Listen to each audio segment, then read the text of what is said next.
Hello everyone. At the outset, I would like to thank the organizers for giving me this unique opportunity to interact with you all on a very important subject of empowering governance and justice through artificial intelligence, balancing innovation with accountability. We all are remembering Sathe sir today. He was an Indian legal scholar and activist. He served as the principal of ILS Law College in Pune. He was known for his work on social justice and human rights. He was a vocal critic of the caste system and religious discrimination. Principal Sathe also advocated for the rights of women and minorities. So, we all are remembering a very great legacy. The title of today's topic is very relevant today. Balancing innovation with accountability is essential for ensuring that artificial intelligence is used in a way that is ethical, safe, reliable, and beneficial to society. Let us start by asking ourselves a rather funny question. Why did the AI cross the road? That is the question. Well, the answer is it predicted a 98.7% chance there would be a chicken on the other side, and its training data showed chickens are delicious. Also, it wanted to collect more data on pedestrian crossing behavior, and it was programmed to maximize its steps taken metric. Oh, and it also overheard two other AIs talking about a really good neural network cafe over there. Now, did it cross the road safely or meet with an accident? Well, I don't have an answer to this. As a doctor who has worked in a semi government setup for nearly 30 years, the topic has been refined a little for me, and it reads AI in public administration with a focus on medical technological advancement. So, the topic essentially asks how can government agencies and public sector bodies effectively and responsibly utilize artificial intelligence to drive advancements in medical technology and improve public health outcomes? This is a very fascinating and increasingly critical area. Now, let us break down AI in public administration with a focus on medical technological advancement. What are the core components of the subjects? Two core components. First is the public administration and the second is the artificial intelligence. Now, as far as public administration is concerned, this refers to the implementation of government policy and the management of public programs, public health programs. That is, it is about the how of the governance, the practical execution of laws and policies by government agencies and officials. The key functions of public administration include policy development and implementation, creating, enacting, and putting policies into action. The second is service delivery, providing essential services to citizens that may include healthcare, education, infrastructure, etc. The third is regulation and oversight, setting rules and ensuring compliances. The fourth one is resource management. It covers budgeting, staffing, and managing public assets. The last one is data management and analysis. This includes collecting, processing, and using data to arrive at informed decisions. This is the first component, it is public administration. The second component is artificial intelligence. Now, broadly, this refers to computer systems that can perform tasks that typically require human intelligence.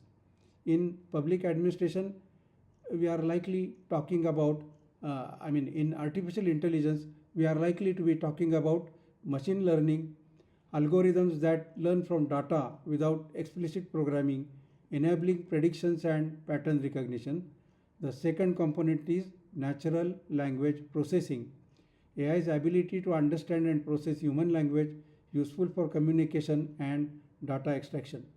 The third is computer vision. AI's ability to see and interpret images and videos relevant to medical imaging and surveillance.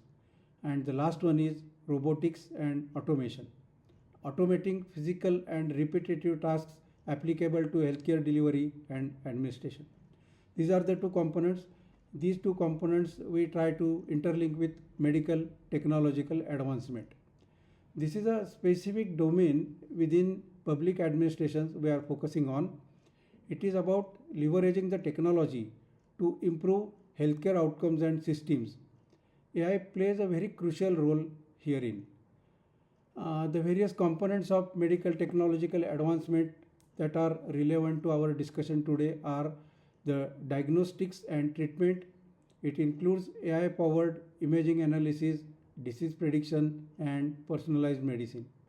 The second one is drug discovery and development, AI accelerating research and identifying promising drug candidates. This particular strength of AI was ably demonstrated during the recent COVID outbreak.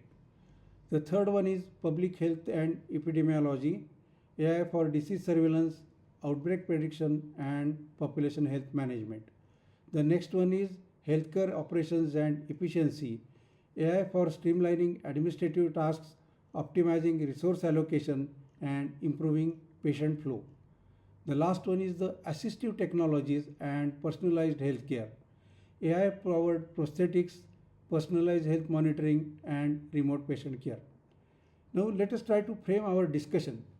When we put these together, AI in public administration with a focus on medical technological advancement essentially asks you how can government agencies and public sector bodies effectively and responsibly utilize artificial intelligence to drive advancements in medical technology and improve public health outcomes.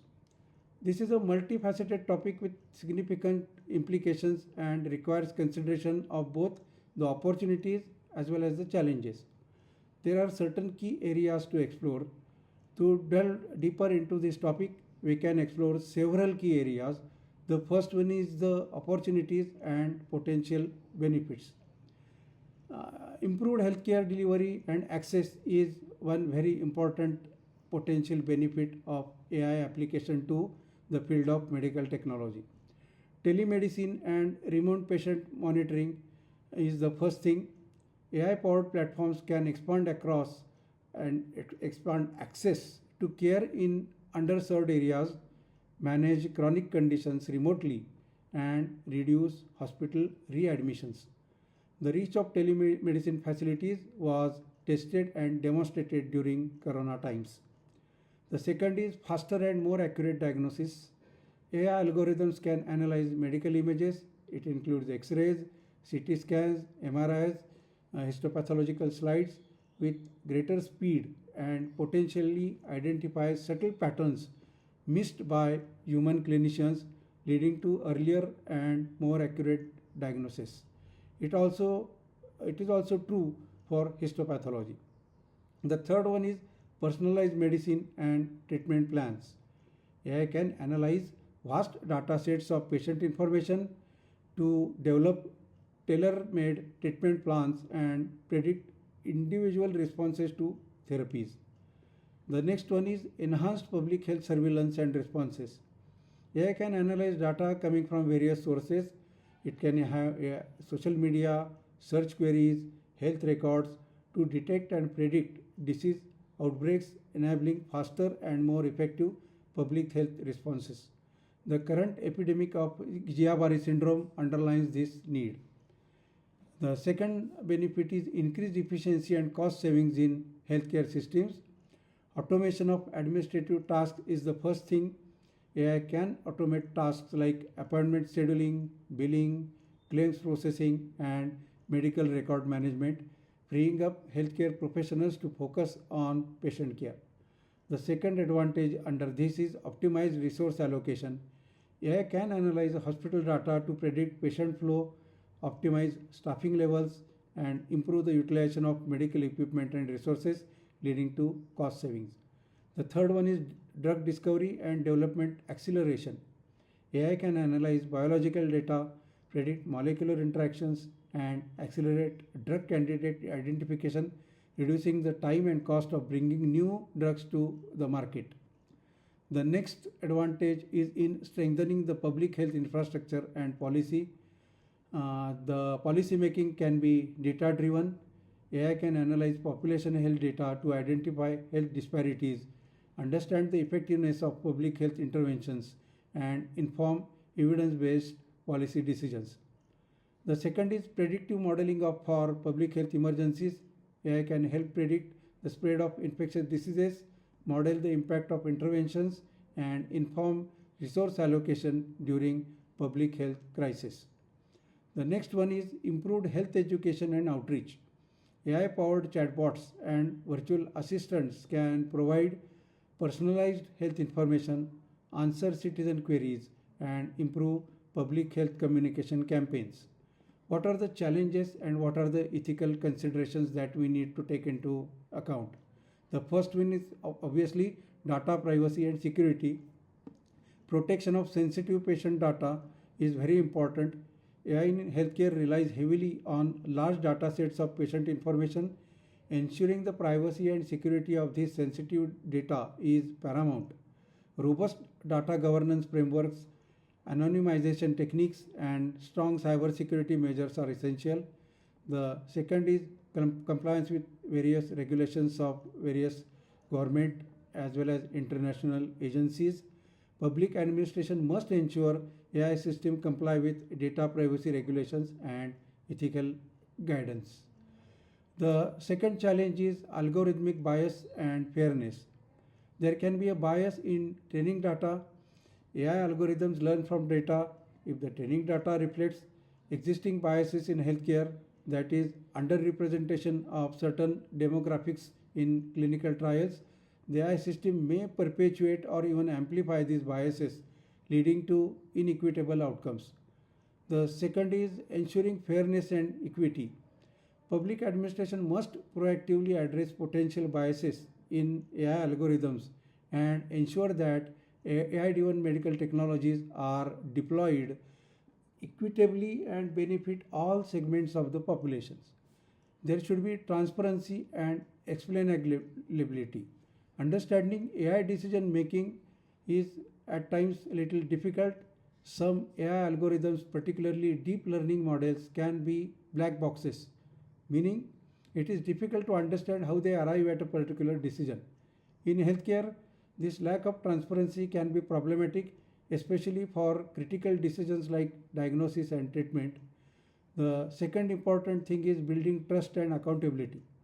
Public administration needs to promote the development of more transparent and explainable AI systems and establish accountability frameworks for AI-driven decisions in healthcare. Regulatory frameworks and oversight is needed to implement AI in medical diagnostics. There can be a lag in regulatory adaptation. Regulatory frameworks often lag behind technological advancements. Public administration needs to adopt regulations to keep pace with rapid development of AI in medical technology, ensuring safety, efficacy, and responsible innovation. Defining liability and defining responsibility is also important when AI systems are involved in medical errors or adverse outcomes. Determining liability and responsibility can be complex at times. Clear legal and ethical frameworks are needed. Workforce transformation and training is also important. Impact on healthcare professionals' roles is very important. Public administration needs to invest in training and reskilling programs to prepare the healthcare workforce for the AI-driven future and ensure they can effectively utilize and collaborate with AI systems. Addressing job displacement concerns is also another area of concern. While AI can automate some tasks, it's also likely to create new roles. Public administration needs to manage the workforce transition and address potential concerns about job displacements in the healthcare sector. Public trust and acceptance, building public confidence in AI in healthcare is going to be very important, and addressing misinformation and hype is another challenge that we need to address too. What will be the public administration's of role in facilitating responsible AI adaptations? It is multidimensional: policy and strategy development, developing national and regional strategies for healthcare in outlining priorities, ethical principles, and regulatory frameworks. Investment in research and development and infrastructure is going to be another problem, another challenge, I should say. Then the data governance and interoperability, establishing robust data governance frameworks to ensure secure and ethical data sharing is going to be important. Promoting data interoperability between different healthcare systems is going to be a challenge, and facilitating the use of data for AI development while protecting privacy is going to be important. There has to be some regulatory innovations and sandboxes. What is a sandbox? A sandbox is a controlled environment that allows users to test applications, code, and files without affecting the rest of the system. So this is important for developing AI further. Ethical guidelines and standards are important. The workforce development and training I already mentioned. We need to start multiple programs to train our workforce in developing and being in sync with the AI developments. The public engagement and communication is important. We must take the public into confidence, encourage discussions on all the aspects. We must address the public concerns and promote transparency and understanding whenever it is possible. We have to collaborate internationally, collaborating with international partners to share best practices, address global challenges, and promote responsible AI in healthcare worldwide is going to be our goal.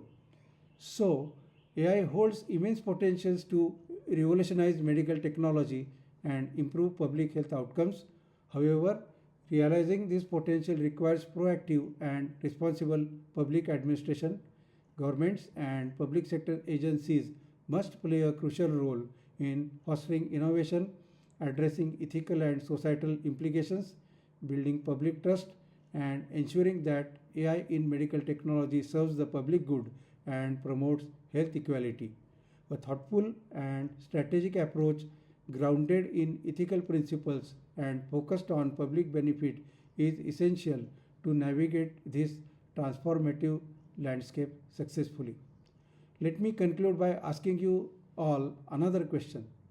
The question is, why did the human resources development get rid of their AI recruiter?